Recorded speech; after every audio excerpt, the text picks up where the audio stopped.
Joseph Morong. Joseph! Ano ina nga may nag-om-om? Pero antes ina. Gimbal.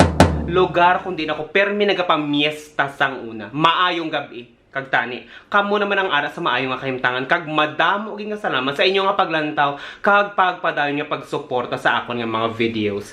Halong gid kamo dira. Nan. Amo naman tong uso si Joseph Morong sang GMA. Baw. Samtang nagahulat sang live press ko, nagdulo de version.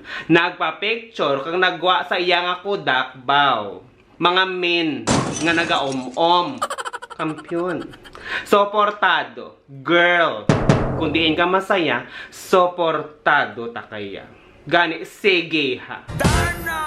Pero, antes naton sugodan ang aton nga pag-om-om. Oh, Diyos ko, hindi. Pasensya na. Nagkakadala ko sa picture ni Joseph Morong. Antes naton sugodan ang aton nga pagdiskusyon. Amo nang akon nga buot silingon. Antes naton sugodan ang aton nga pagdiskusyon. May ihambal lang ako nga duha ka punto. Una. Ano na nga tuig? 2020 na. Wala magyapon ka mo nakambubuon? Ano pa kamo nga ira nga nagapangabuhi? Nga to wala pa kamo nga kabalo nga damo na sang agi? Kaya bot na lang sa inyo. Ikaduha. Kung anang agi edukado, may obra, may kwarta, may ginasagod sa pamilya, wala nagapangayo sa inyo sang iya nga pagkaon, wala nagapangmulis siya para inyo nga sagodon, wala kamusang karapatan para nga siya tamayon o kondenaron. Si Joseph Morong, mas matarong panasang sa inyo, mas may gin-eskwilahan, mas maayo ang obra. Pero ang iban sa inyo, makakomento, bongga. Amo na ako nga hindi manamian. Kaya kung maglantaw ako sa komento, baw, puwerte ang aton nga mga komentarista. Daw sila nagidya ang malimpyo. Kag sila nagidya daw nagainang-inang ang ilang kalimpyo. Mahuya man kita. Basta nalipat ka mo. Tanan kita may higko. Amo ng inyo nga tandaan. Ang diferensya lang namo ni Joseph, kating amo niya higko, may glitters na iya. Wow. No gaya kami. Ang masunod ko nga komento, amo lang gid ini. Ang iban hindi mo man mabasol. Kasi syempre may ara gid man niya sang mga agi.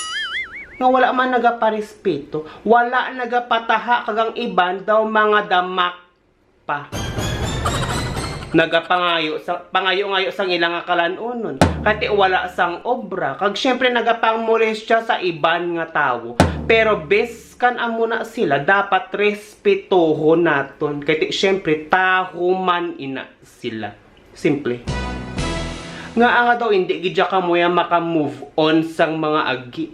Kag tapos amo ginaday ng inyong nga tirahon. Kaya simple agi siya. Ara naman nag-inagi siya. Sa tod-tod lang nga istorya, beskan ano ko nga pakalma sang akon nga lawas. Beskan ano ko ka yoga, pilates, para pang pag-good vibes. Pagpuli, sindi sang scented candles, mamati sang mga relaxing music. Wala ga talab kung makakita ko sang amon nga mga komento. Inang gina-generalize nilang mga agi, kag gina-condenar nila nga tanan-tanan amo sina hoy, mga baghak.